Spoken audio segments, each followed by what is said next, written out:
Many stories have been told by many people about the Million Man March. Is there an untold story? And if so, what is it? Well, the root of everything that Allah has blessed us to do since the departure of the Honorable Elijah Muhammad goes directly back to him. Such a wise and great teacher had the ability to plant seeds in the mind of those of us who were his students. And I, in particular, he planted seeds that he knew I didn't understand at the time. But at some time in the future, those seeds would germinate into actions that would lead to consequences, both good and bad. When Dr. Martin Luther King passed away or was assassinated, I wept. And when I met with the Honorable Elijah Muhammad, I asked him about, why we were at odds with Dr. King, not as a human being, not as a fighter for our people, but the methodology that he chose was different from the method that the Honorable Elijah Muhammad and Malcolm X were espousing. But yet, I was broadcasting, and in one of the broadcasts, just before he was killed, I said, Dr. King is marching to the drumbeat of death. And I didn't realize the gravity of my remarks. And shortly thereafter, our brother was assassinated. When I sat with the Honorable Elijah Muhammad, he said, as long as the testator lives, he's writing his testament. But when death comes, it puts a period to his testament. Then the historians come and gather up all the bits and pieces of his life. And then that person is assigned their place in history. What you are doing, and those with you in the arts and culture ministry are doing, you are documenting our own history so that the revisionists who always revise, correct, and distort the lives of Black people and great people of consequence among our people. So I thank you and those with you for the noble work that you are doing, and I pray for its success. We were talking about the March on Washington that Dr. King was a part of, and the Honorable Elijah Muhammad was being critical, not of our reason for marching, but the spirit of like with a party, or we're having fun, or instead of the serious demeanor that should accompany such a noble thing as a march for jobs and justice.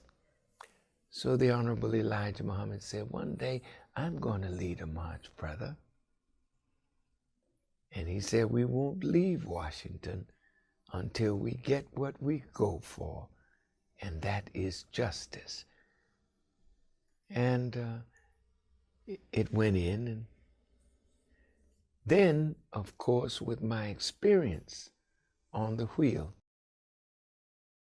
And I understood that the war that Reagan and his Joint Chiefs of Staff had planned against Libya also had a bearing on another small Muslim nation and on black people in general.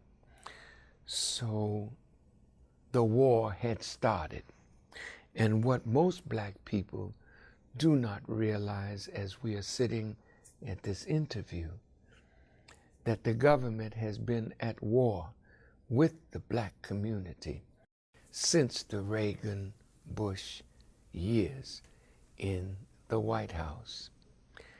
And so I started a tour on stopping the killing because we saw that they were featuring young black men in particular in films such as Colors, such as Menace to Society, New Jack City, all of these pictures which went throughout the world, but depicting young black men as savage, as vicious, as really berserk, insane, little beasts.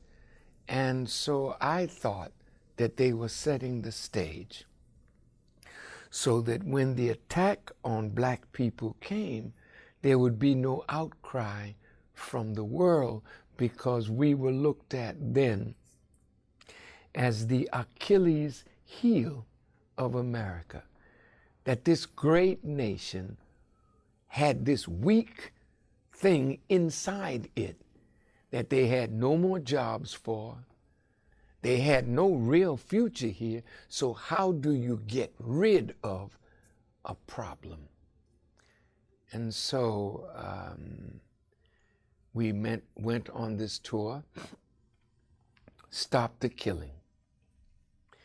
And I remember in New York City, we came to the Jacob Javits Center, and there was an election plan. David Dinkins was the mayor, and he was coming up for re-election if he would make a second term. And black leaders, when they knew we were coming, we were going to go to Yankee Stadium to try and fill it. The black leaders in New York came to me, and through, I can't remember who it was, but they did prevail on me, please, not to come, because Dinkins wants to be re-elected, and we feel that your presence would not be helpful to his having a second term. I said, well, I mean, if we fill Yankee Stadium, we could have Mr. Dinkins have a spokesperson there and encourage those persons to go to the polls and vote for him. That didn't fly with them. So I told them, okay. They said, if you don't come, when you do come, all of us will be in support of you. So I backed away from Yankee Stadium, went on the Stop the Killing tour. So when I did come to New York, we were at the Jacob Javits Center, and of course thousands of persons came out, and the only leader that showed up in fulfillment of the promise that was made to me was the Reverend Al Sharpton. And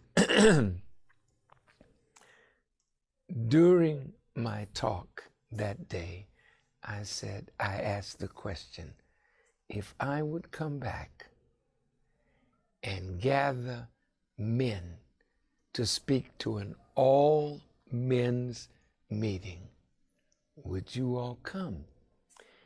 And they cheered and said yes. And that's when going around the country again, just talking to black men started.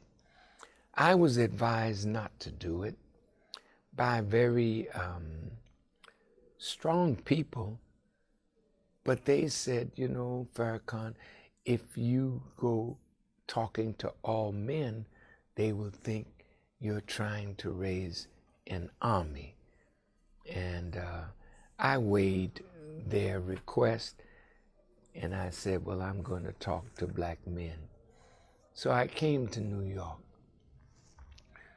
New York, I had the Armory on 142nd Street, I believe, and Fifth Avenue.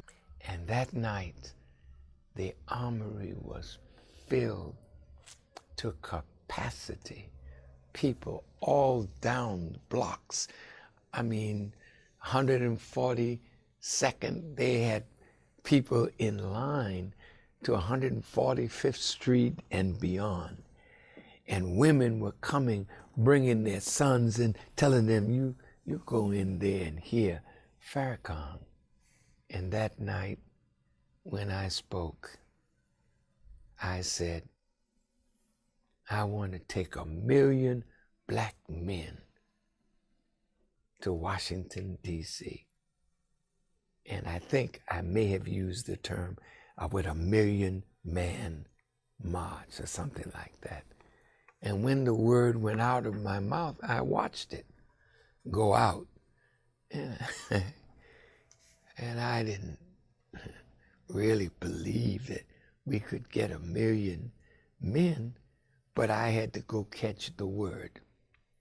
So we started a tour throughout America, which kicked off in Harlem, and we went to Washington. Here we had over 14,000 in the Armory here.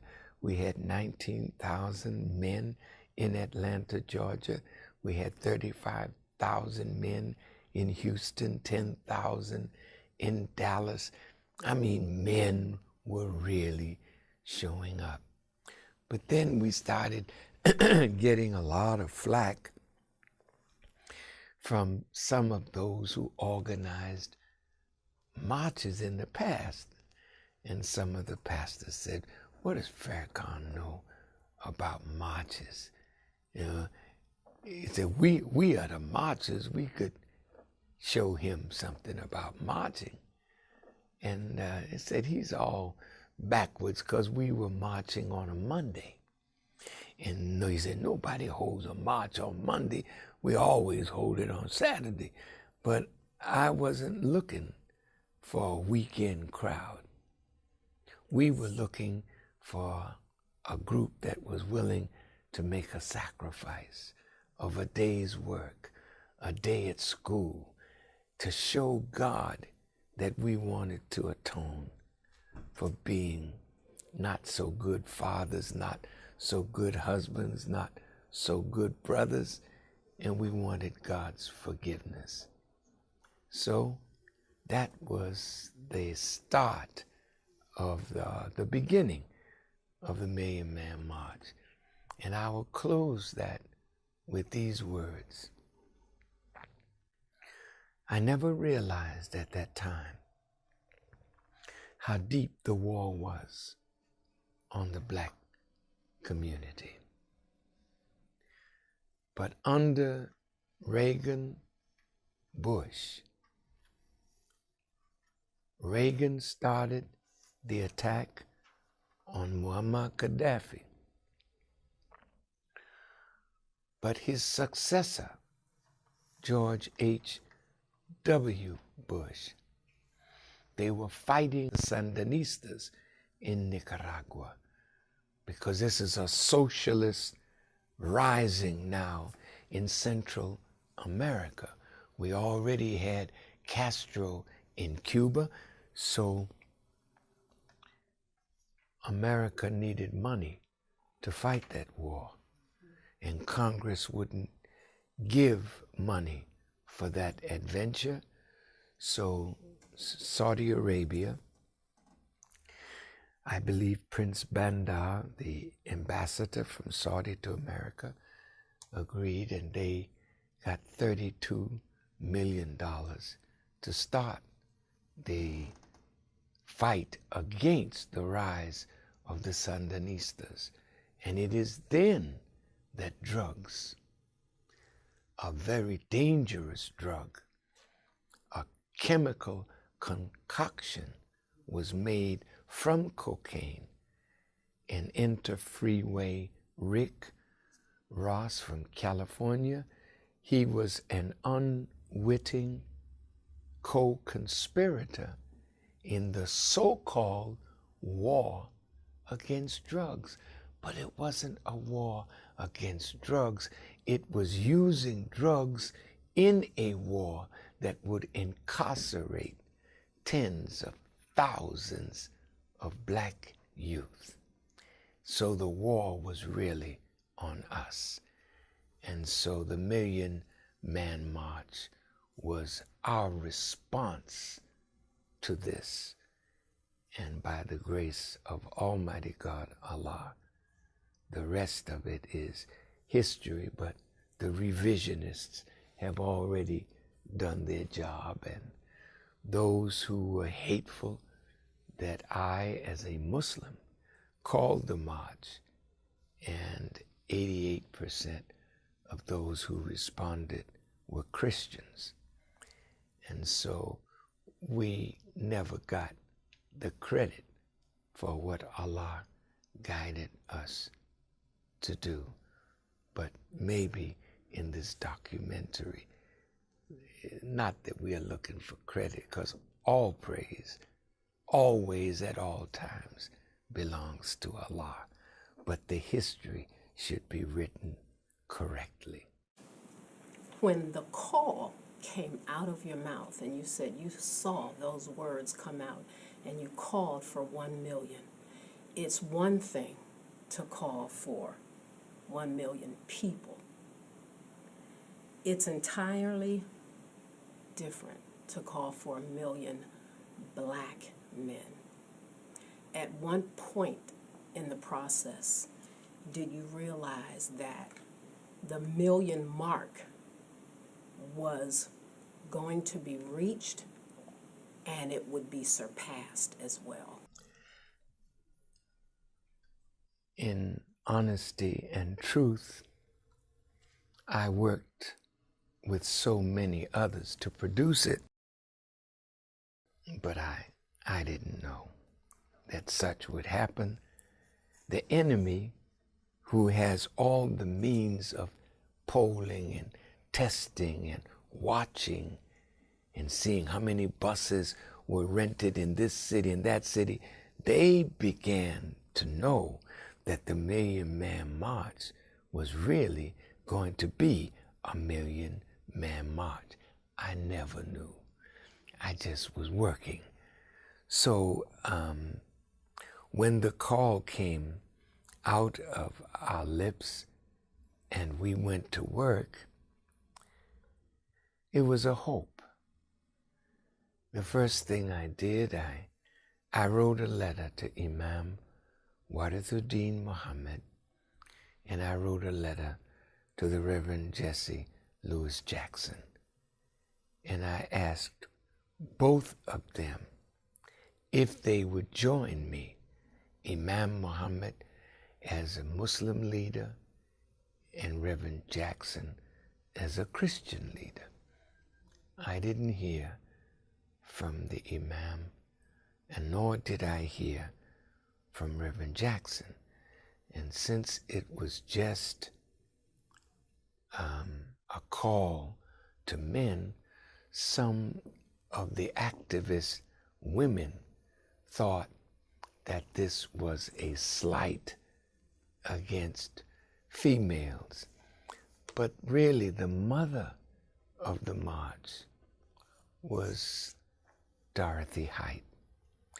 And Dorothy Height I learned, went to the hospital because one of the great civil rights leaders beat her up, not physically, but with words as to why she was supporting Louis Farrakhan.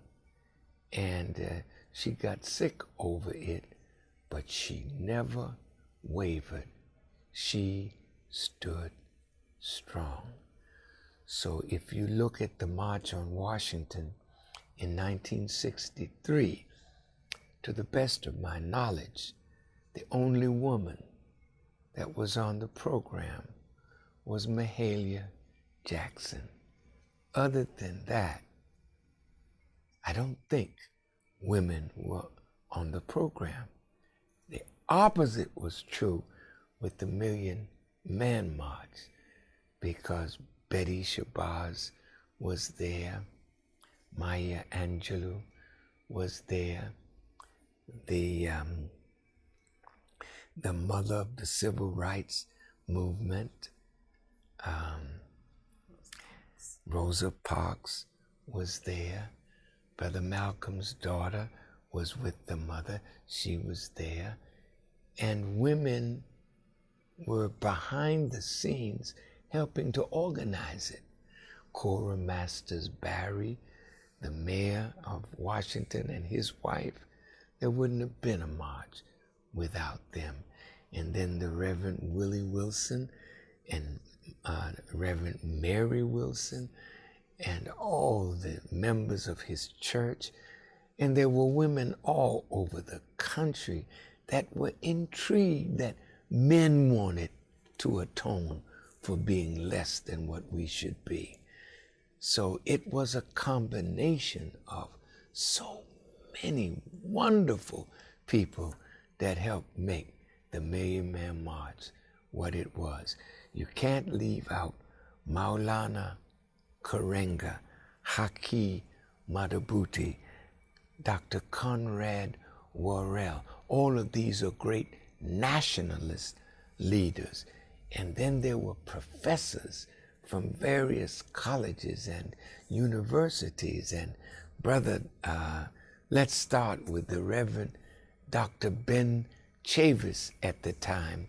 He was like the assistant in bringing the march together with Reverend Willie Wilson, Reverend Albert Sampson of Chicago, the great Reverend Bishop Stallings. Oh my goodness. It was a coming together.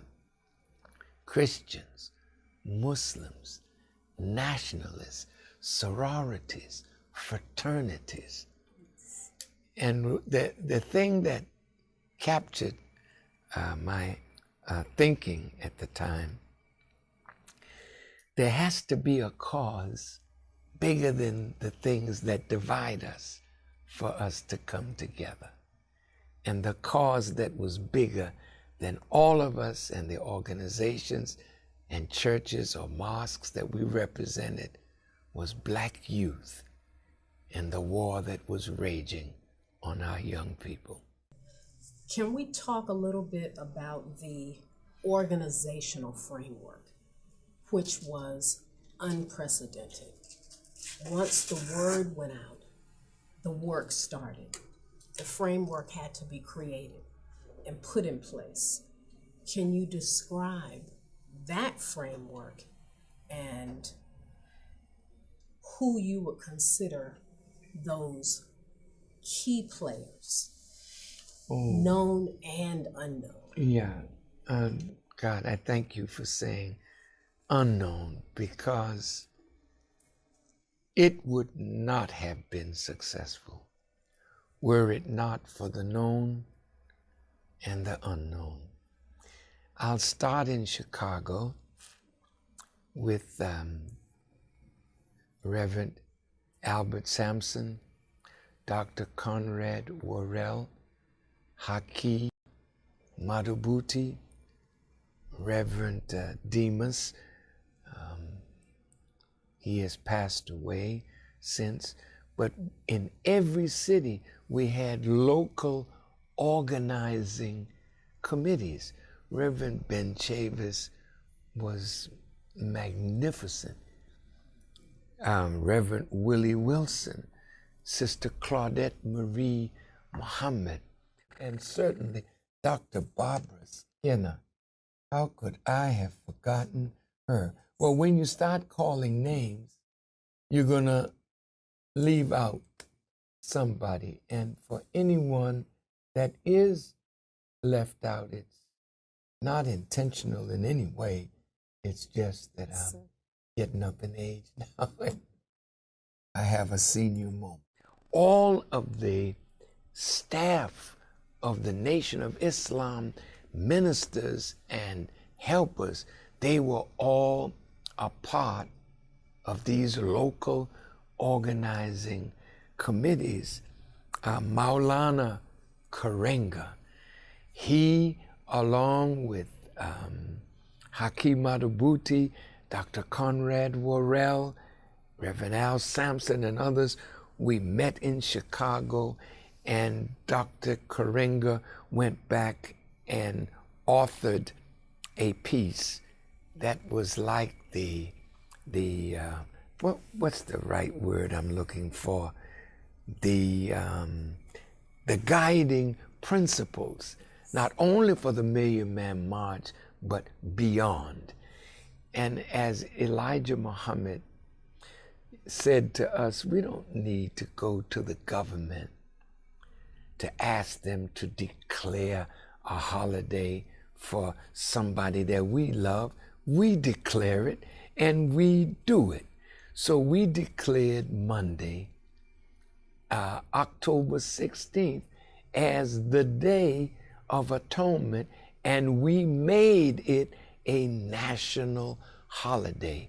And we had reverence of every stripe. And I see this is a Muslim, Christian, nationalist, Hebrew Israelite.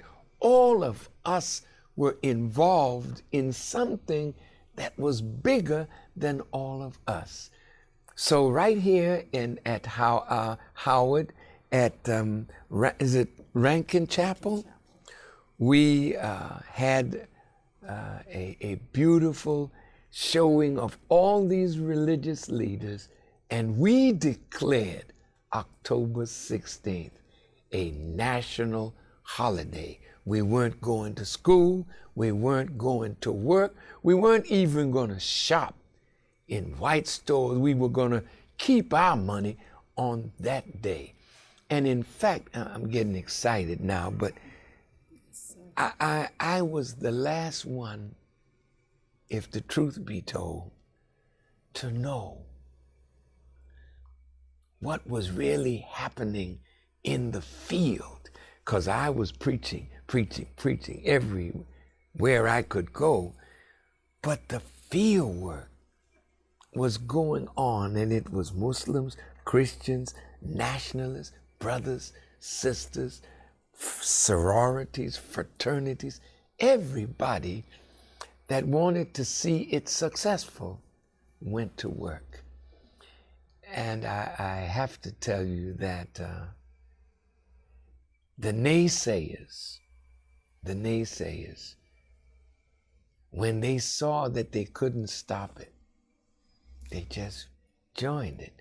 Oh, in Chicago, Dorothy Tillman, a lot of the aldermen, the politicians. I mean, it was an amazing show of unity.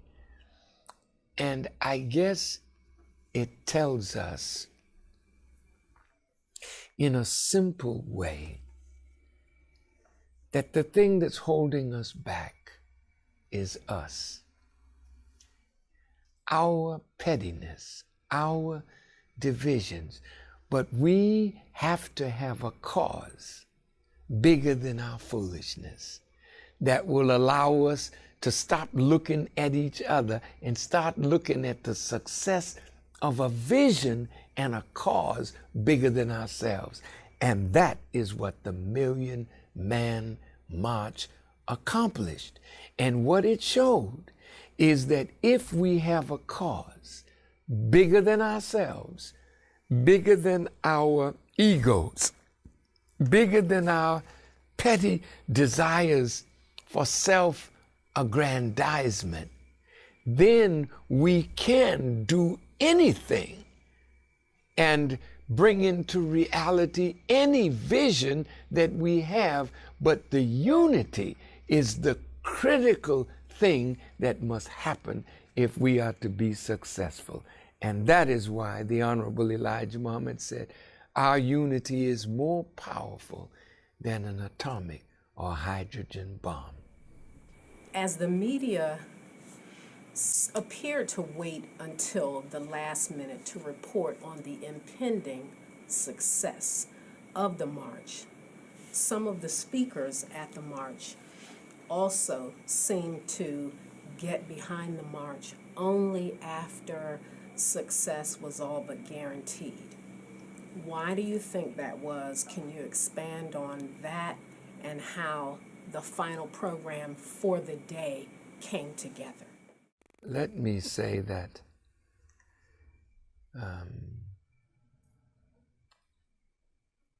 everybody wants to be a part of success. I'm sure there were a lot of sideline people when Jesus marched into Jerusalem, but they found some palms somewhere to throw them at his feet to say Hosanna.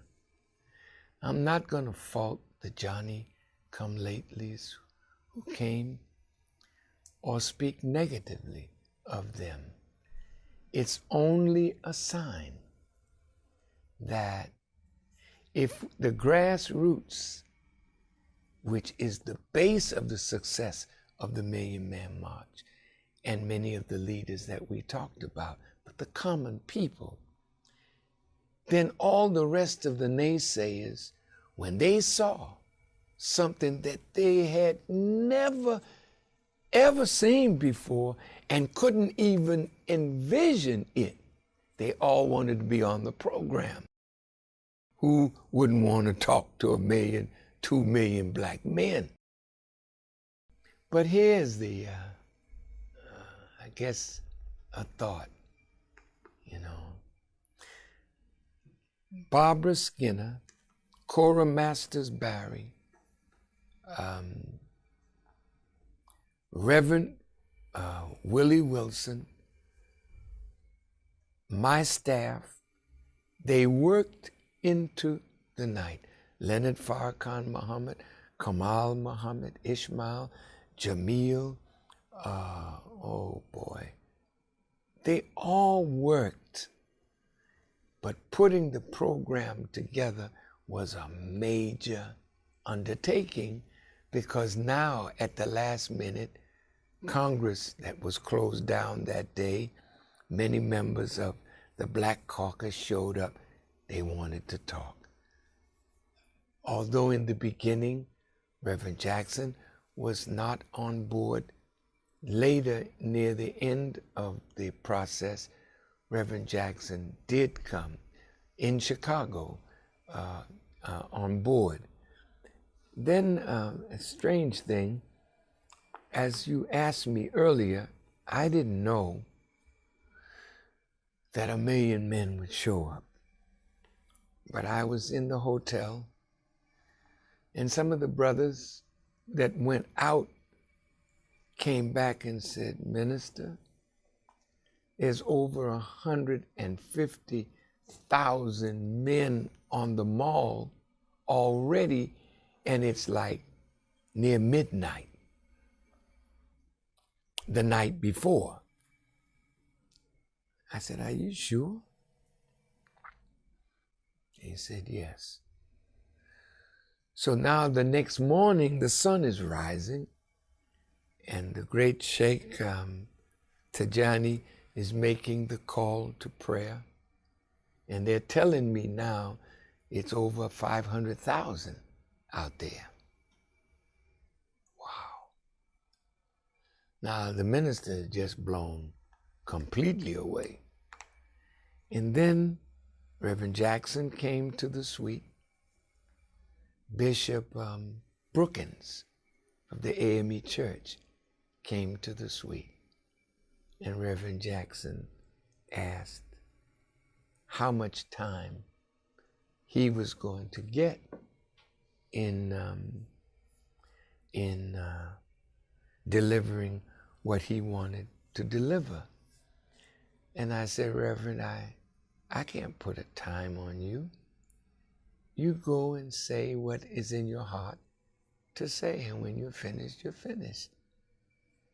I don't know nobody that organized something that would say something like that. But that's the kind of love and respect that I have for Reverend Jackson. And Bishop Brookins asked me, he said, Minister, are you going to use this march to proselytize your faith? I said, no. I said, I am going to ask those men to join an organization that is fighting for the liberation of our people, and to join a church, a mosque, a synagogue, where spiritual values are being taught. He said, you would do that, Farrakhan? I said, yes. Then he asked, and what about the money? You know, where's the money gonna go? I said, we've engaged 3 CPA firms, and we're going to give our people an audit of every nickel, every dime, and every dollar. Now, I know this had never been done before. Nobody gave an audit at any march that came on that mall, and people that, philanthropists that put up their money, you know, whatever. They had the money to give away, and black folk had the money to spend, but nobody gave an audit. But the money didn't come from philanthropists. The largest donation came from Michael Jackson, and he donated $100,000. And next to Michael, in advertising, was Mr. Bob Johnson of BET. And everybody, the nation raised over $500,000 for the march. The minister gave well over $100,000 from the charity that the believers give to me, much more than $100,000. I probably gave $250,000, and I'm not saying that for credit, because the record will show I never got a dime. I want you to, this is the untold story. Yes, sir. I, Louis Farrakhan, that called the march, never got as much as a dime or as little as a penny. See, my heart wasn't in it for money or for fame.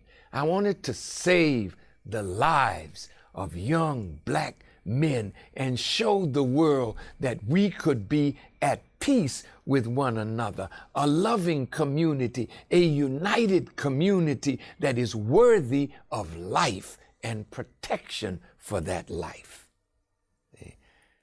My goal was reached, not about money, but about raising the level of consciousness of us, that if we can love each other and stand in ranks for 14 hours, shoulder to shoulder, then we can do it for 14 days, for 14 weeks, for 14 months, for 14 years, for eternity. All we had to show them, it can be done, and God blessed us all to do it. I stayed up in a room. I let everybody who wanted to speak, speak. I never interfered. The people were down there chanting, Farrakhan, Farrakhan. Farrakhan stayed up in a room in the building, in the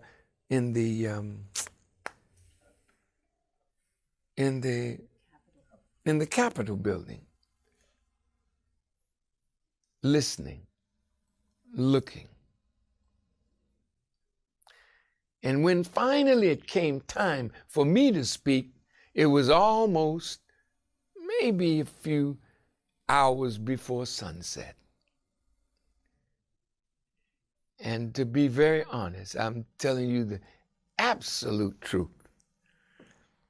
As I walked down those stairs, my son Mustafa introduced me.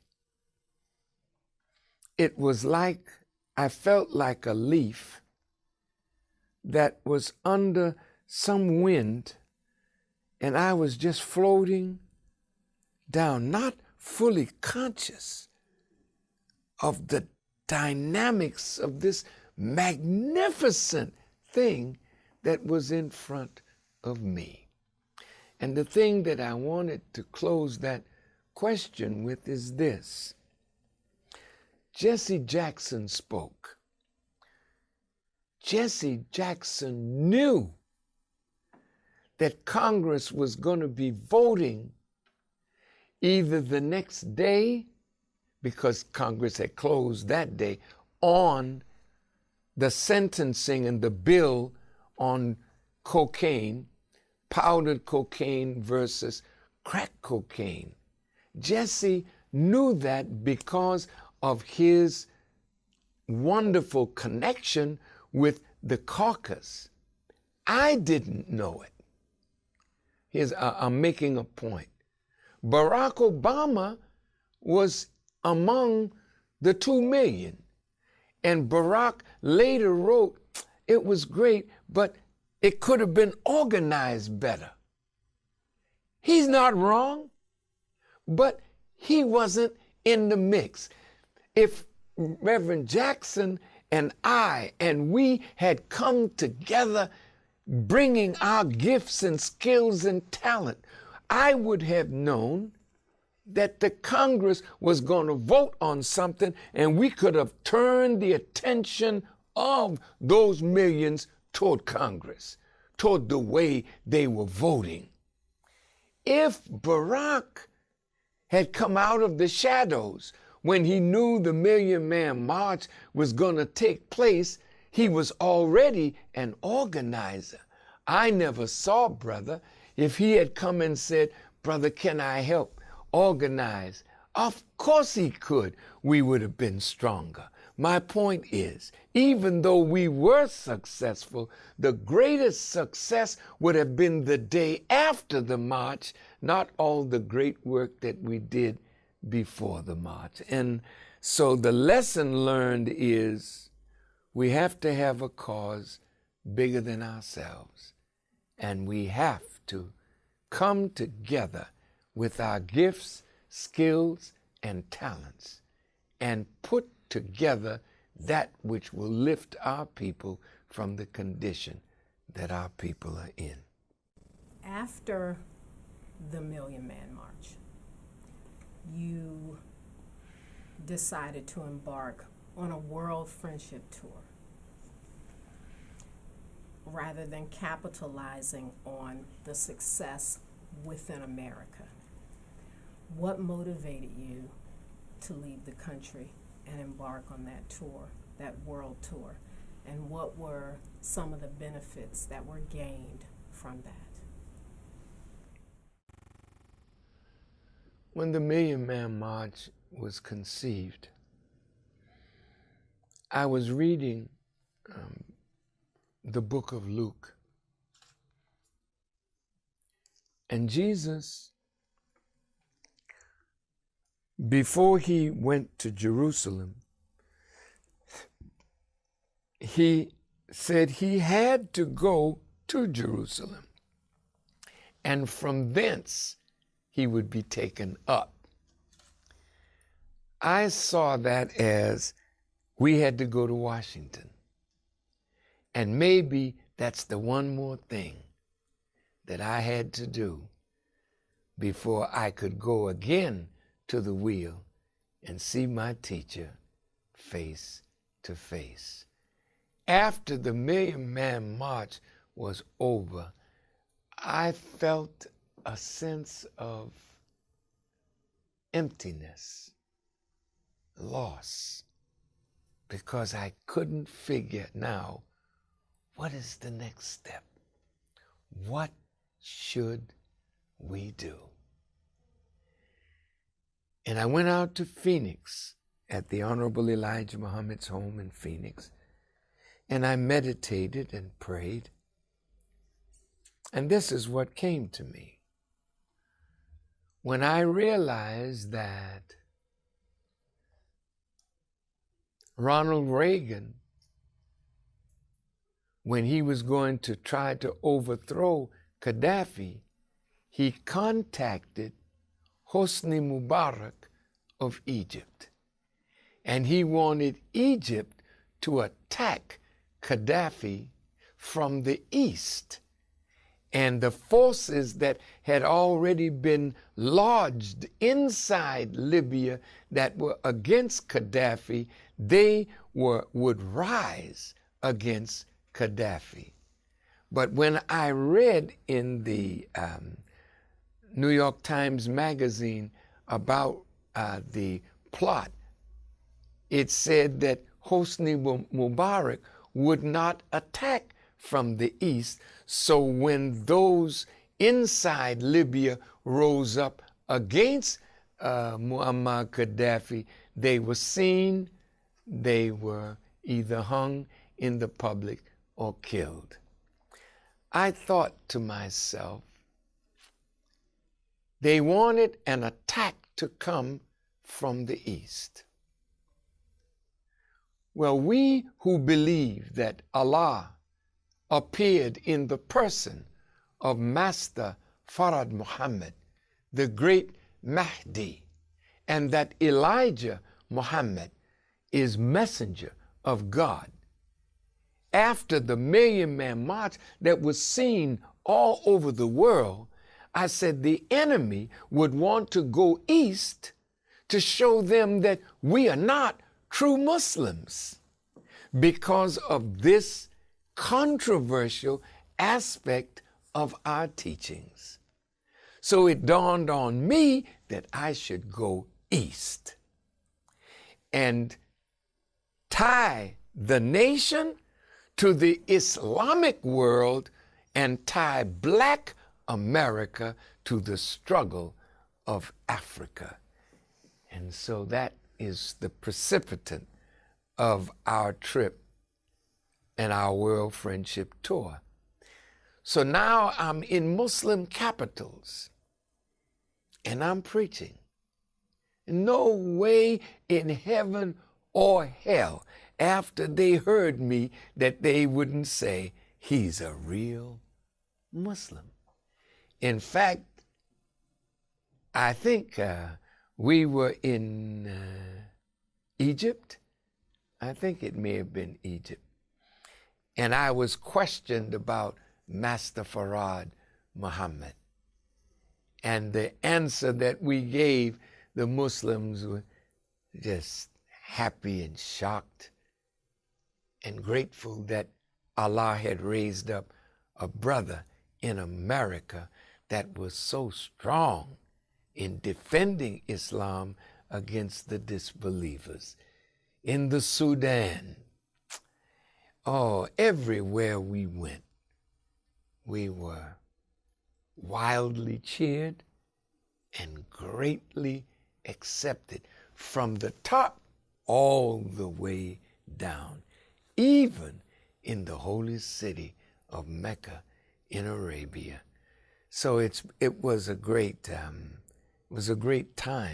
for us. And of course, the media here said he squandered all the good that he had gained from the Million Man March, going overseas, grubbing for money.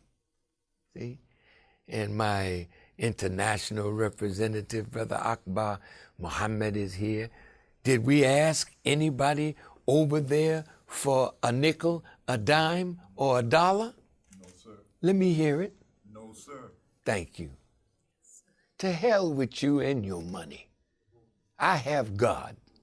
I'll get all the money that I need to do this without becoming a whore.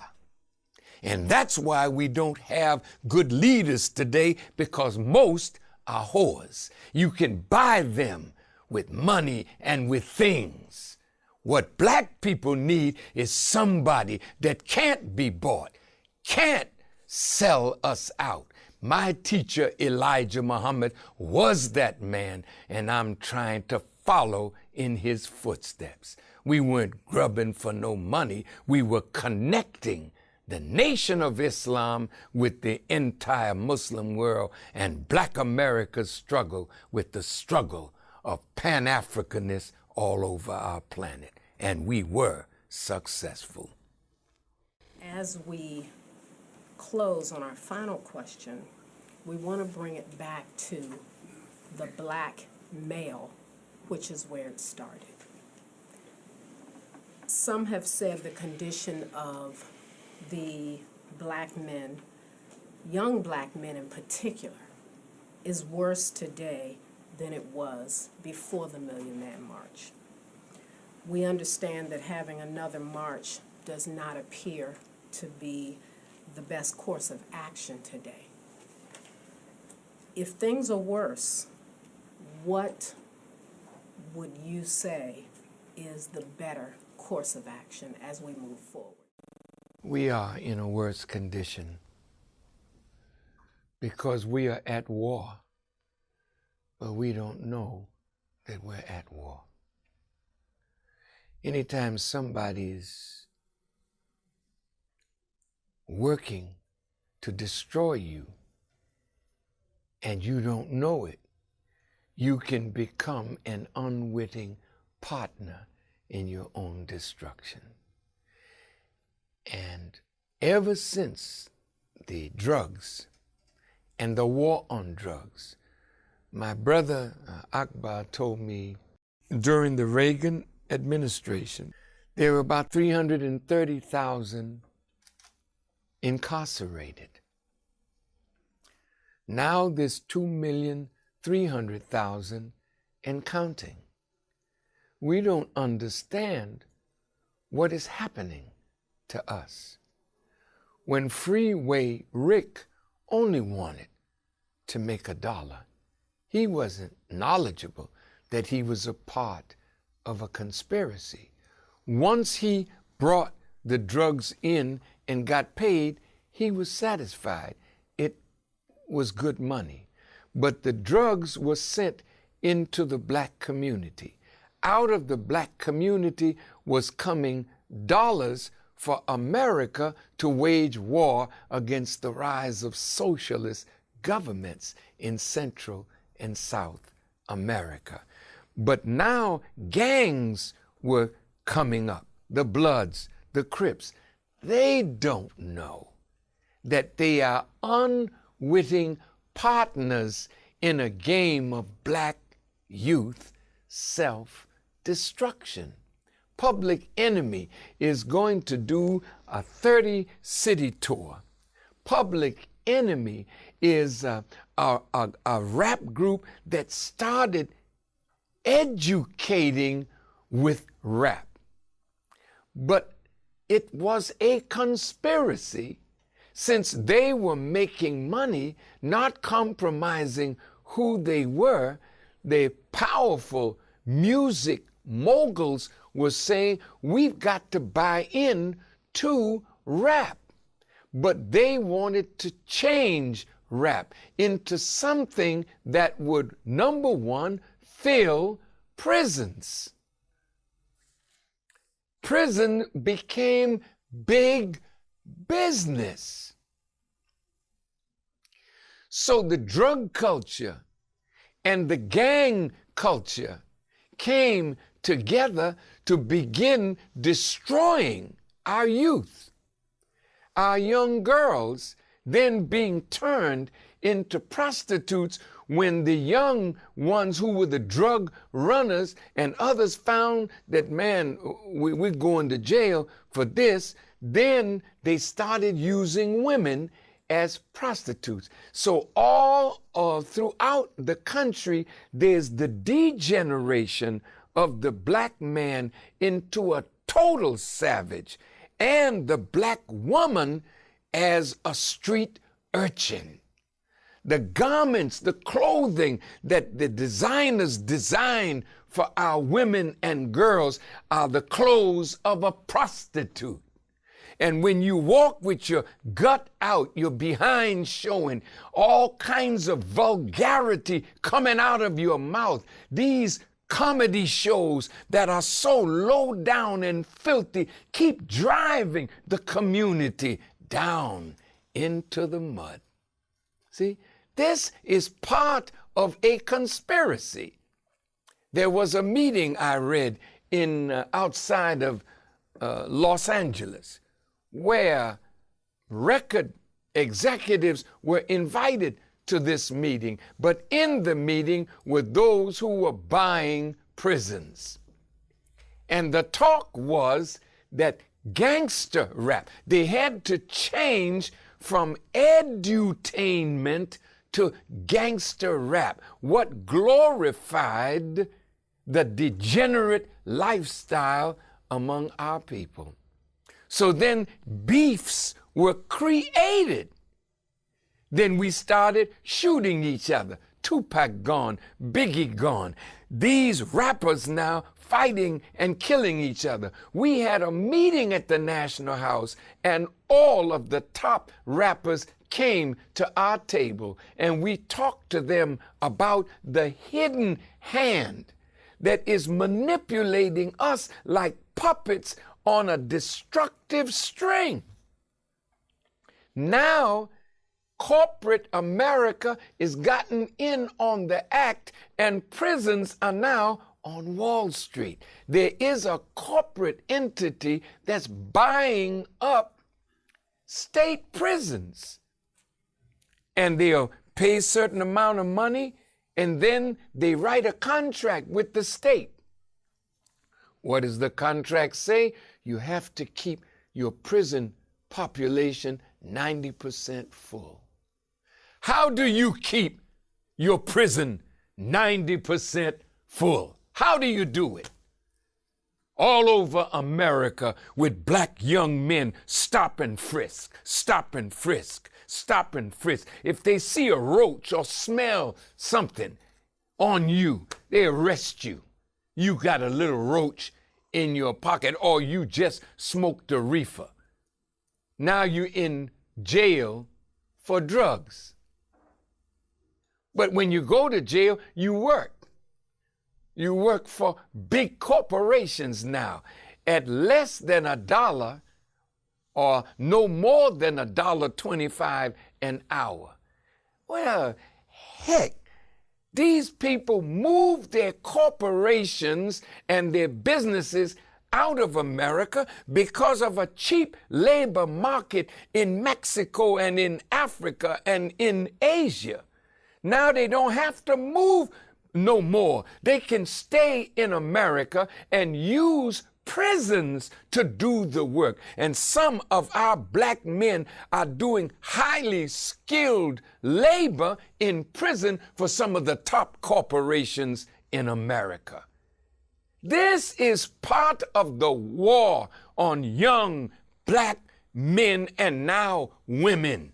And we are party to the war and don't know that we're at war. So the minister, the follower of the Honorable Elijah Muhammad, is on top of the mountain sounding the alarm as a watchman, because the rest of the watchmen are asleep on the job. Ain't nobody warning our people of the wicked intentions of the government of the United States on them. That's why the nation has to survive. And that's why the truth has to be told.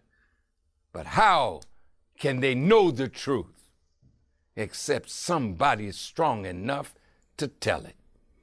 And that's why I'm encouraging all these so-called ministers, get on your post and be a watchman on the wall, or you will be dying on your post from the chastisement of Allah. Now, what can we do to change that reality? I don't know. All I know is Elijah Muhammad said to me, brother, it's going to take more than preaching to change our people. I'll preach as long as he allows me to preach, but soon he's going to shut my mouth.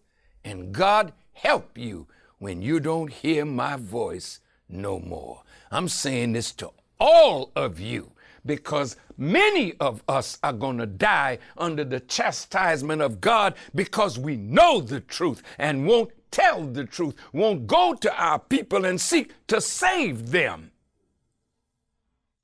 We think that eating a bowl of bean soup and looking good and pretty is enough? Hell no.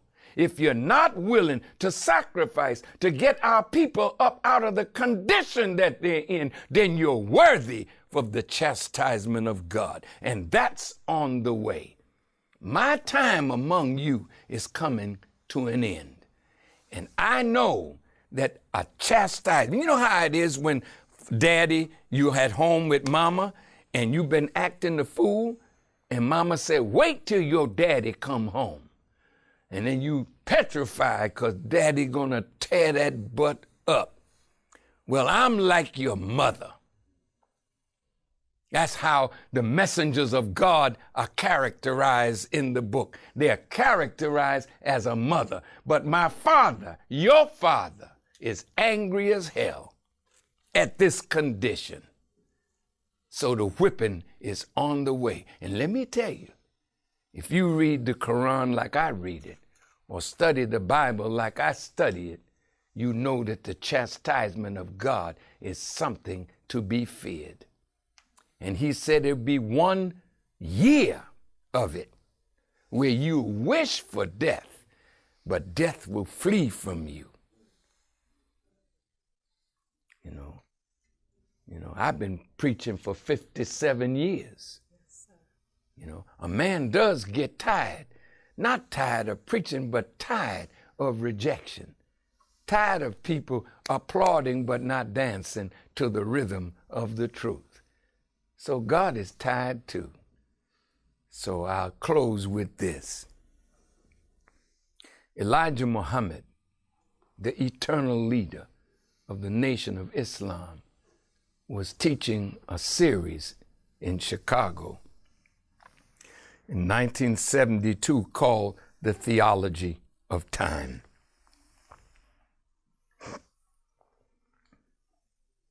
He told me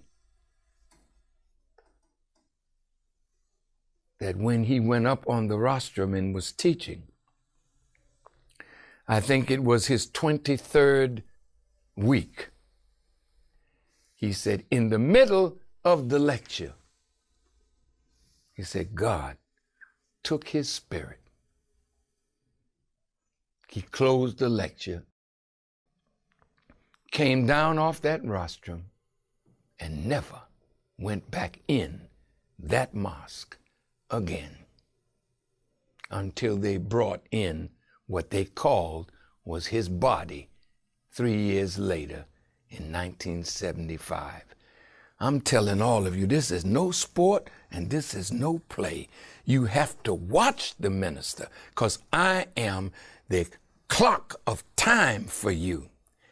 And when you hear that God takes my spirit and I don't come out to talk to you no more, you're going to have to take it from there. But I do know everything is going to be all right after Daddy whipped all the butts that he has to whip, and none of them are big enough to challenge.